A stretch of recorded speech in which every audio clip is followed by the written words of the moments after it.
Barbie, toi master, toi master. Tous ces jingle pubs, en fait, on aurait dû faire le film dessus, tellement c'était fou. Parce qu'il y a 1 milliard de Barbie. Oh, messieurs, bonjour, je sais pas que vous avez la pêche et que la vie vous traite bien. Aujourd'hui, nous allons discuter de Barbie, le film. Ouais, c'est complètement fou, en 2023. On va faire un film sur cette poupée, la poupée la plus connue du monde. Elle va avoir le droit à son film, c'est un truc de malade. Qui l'eût cru? Donc moi j'ai un vrai rapport avec Barbie, j'avais une petite sœur, donc ma petite sœur jouait à la Barbie, c'est normal. Et moi j'aimais bien jouer à la poupée avec elle, enfin pas vraiment jouer à la poupée. Je ramenais mes jouets à moi, donc j'avais le Big Jim et j'avais la Barbie. Et j'aimais bien les faire se taper l'un contre l'autre. Parce que Barbie elle avait quand même du potentiel, elle avait une sacrée souplesse, elle pouvait lever la jambe, ou attention l'articulation là, pas trop chauffée le matin. Et donc ouais, il y avait ce plastique où... et la découverte aussi, moi, jeune garçon dans les années 80, de l'anatomie d'une femme élancée, très bien gaulée, poitrine relevée, et ses fessiers, etc. Bon, j'étais pas trop au courant de ce qui se passait chimiquement dans mon corps, j'étais pas là en train de fantasmer sur une poupée.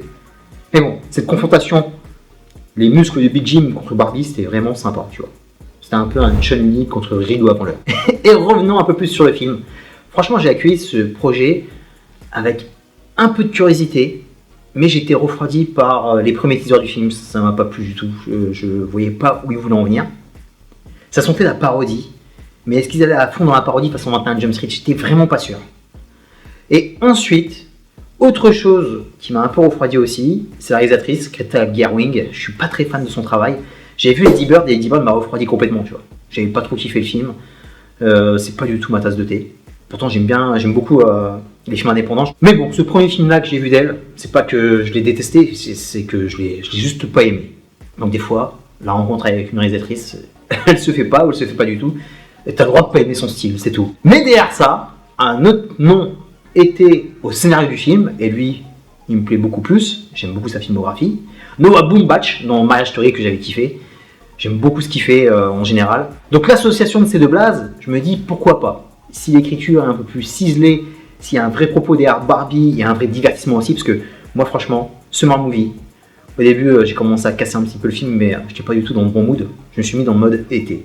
J'ai commencé à sortir ma chemise à fleurs, et je me suis dit, comme chaque été de ma vie, il faut ouvrir ses chakras cinématographiques. Moi je me rappelle quand on était petit, on allait à la fête du cinéma, on allait voir n'importe quoi, et on avait des magnifiques surprises. Et je pense que Barbie c'est pareil. Barbie, il faut aller le voir avec l'esprit ouvert.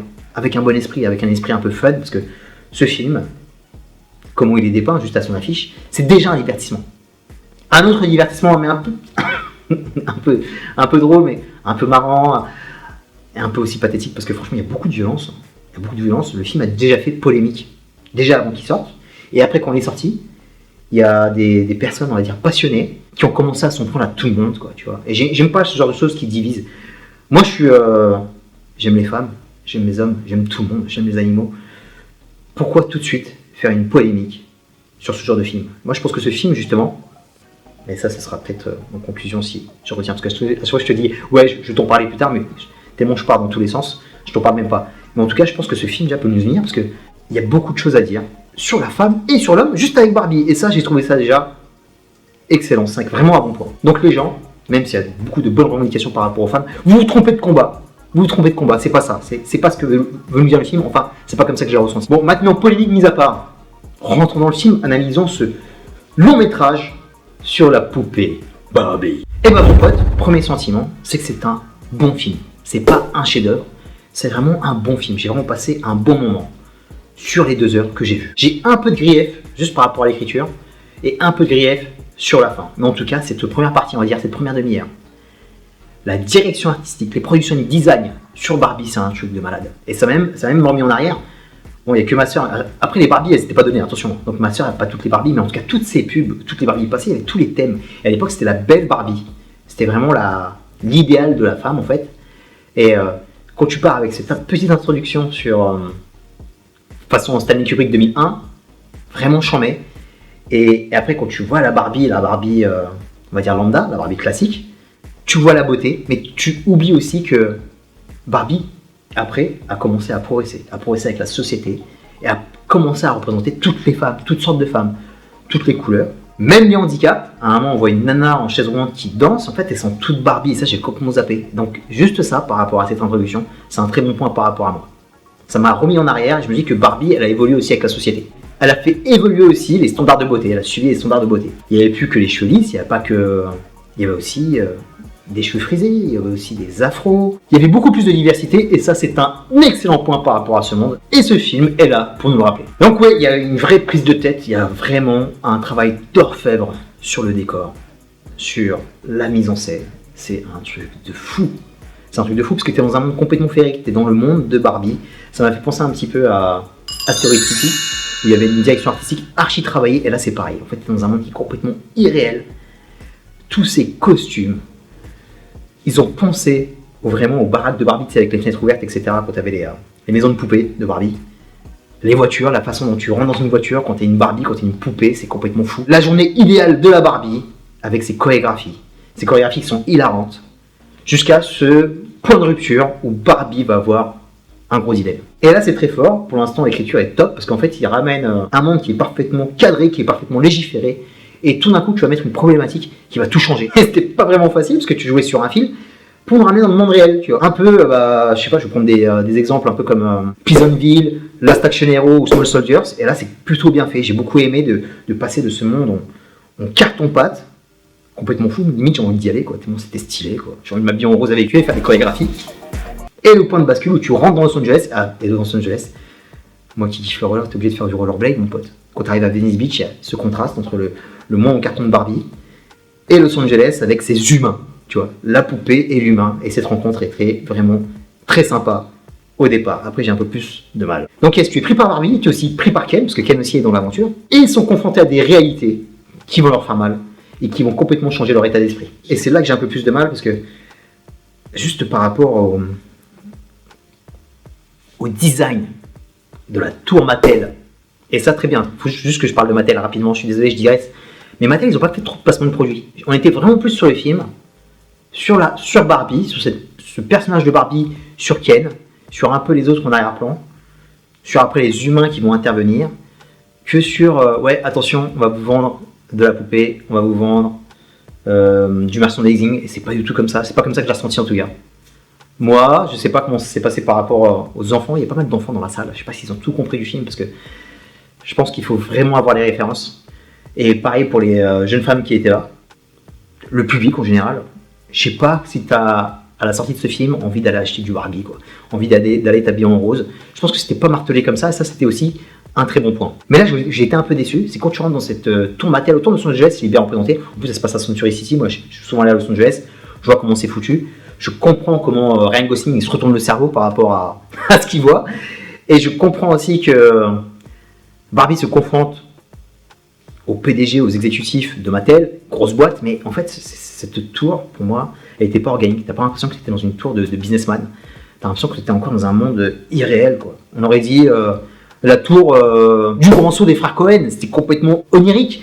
Pareil, quand elle descend en bas, il va se passer quelque chose. Il y a ce truc-là, j'ai beaucoup aimé cette scène aussi, qui est très bien faite avec les open space, quand ils se cavalent les uns sur les autres. Et à un moment, tu rencontres une personne, bon, je vais pas spoiler, mais t'es dans un rêve, quoi.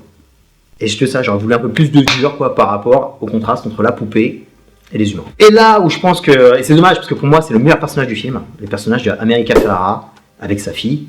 Il y avait beaucoup de choses à dire, mais là franchement, il y a vraiment un défaut d'écriture.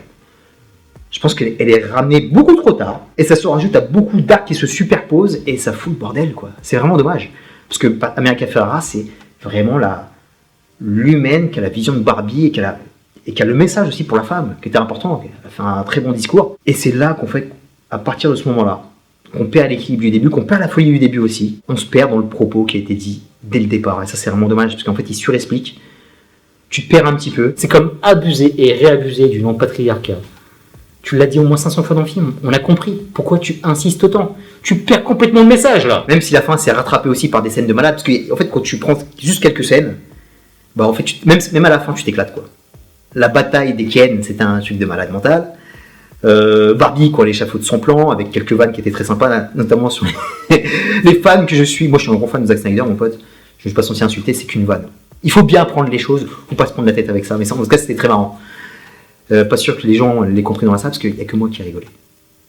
Là aussi, franchement, je sais pas à qui le film s'adresse, mais les mômes qui sont dans la salle, je sais pas s'ils ont capté le film, quoi. Mais franchement, ça reste un film de qualité, ça reste un film qui est pensé, Et obligé aussi, en plus de tout ça, de te parler de ce casting, un casting plutôt choral. C'est vrai qu'on mise beaucoup sur Margot Robbie, sur Ken, mais tous les personnages qui sont derrière comptent beaucoup. Qu'ils aient à dire une phrase, qu'ils font juste une apparition, qu'ils aient quelques scènes.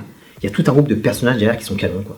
Déjà, je sais pas s'il y a un deal entre Netflix et ce film, mais il y a la moitié du casting de Sex Education qui est là, et mortel. Moi je kiffe ces 3 acteurs, dont la sublime Emma McKay qui est vraiment splendide. Elle va faire une carrière au cinéma, elle, c'est le futur. Isaré, génial. Michael Cera, c'est aussi un gros personnage de ce film-là. Franchement, d'avoir ramené Alan, je connaissais pas ce personnage, je savais pas encore. Et c'est très bien en fait qu'on voit les poupées qu'on floppé, parce qu'il y a tellement de poupées sur Barbie, il y a tellement de thématiques différentes, il y a tellement de poupées qui sont mises de côté, comme l'histoire de la Barbie Chum avec Kate McKinnon, super rôle encore une fois. Mais pour revenir au personnage de Alan, c'est trop bien fait, c'est trop bien trouvé, parce que lui il a un vrai rôle, c'est vraiment le mec de côté, et il y a tous les Ken, et il y a Alan. Et Alan, il est seul au monde, quoi. C'est le mec qui est complètement isolé, et Michael Cera, bah, il est excellent comme d'habitude. C'est le mec, c'est Mr. Nobody total, hein, que ce soit dans Scott Pilgrim et les autres, mais en fait, ça en devient un héros, quoi, à force. Et la scène où ça se tape, c'est vraiment trop bon. Tout ce casting ingénu est vraiment fabuleux. Et là, on va parler des Ken. Et franchement, les gars, super perf de Ryan Gosling. Vraiment super perf. Et il n'y a rien à dire sur ce rôle. Je savais qu'il allait assurer. Et je ne comprends pas pourquoi on attend de voir Barbie, qui est certes un film populaire, qui va faire rentrer les gens en salle, pour dire que c'est un super acteur, pour dire qu'il mérite l'Oscar. Ryan, il est là depuis des années, et pour moi, c'est un des meilleurs acteurs de sa génération. Je le dis cash, que ce soit un personnage mythique dans Drive, que ce soit en First Man, et ce potentiel comédie qu'il a dans Big Short, et surtout dans un des meilleurs films de la dernière décennie, The Nice Guys, les gars, qu'est-ce que vous faites? Vous dormez ou quoi? Vous dormez ou c'est du délit de faciès? Je comprends pas pourquoi le traitement de ce gars, il est pas juste, quoi. Il est pas juste. Il arrive à jouer dans un Terrence Malick, il arrive à chanter dans La La Land, il a une super voix. Et là, il est archi crédible. Je savais qu'il allait déchirer en Ken. C'était couru d'avance. Donc non, pas le rôle de sa vie, mais un super rôle. Un super rôle.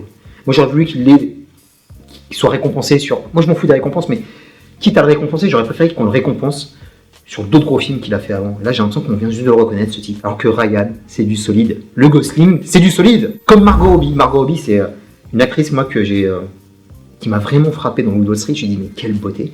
Et en fait, plus la nana, je la vois dans des films, plus elle joue remarquablement bien, et plus en fait elle efface sa beauté.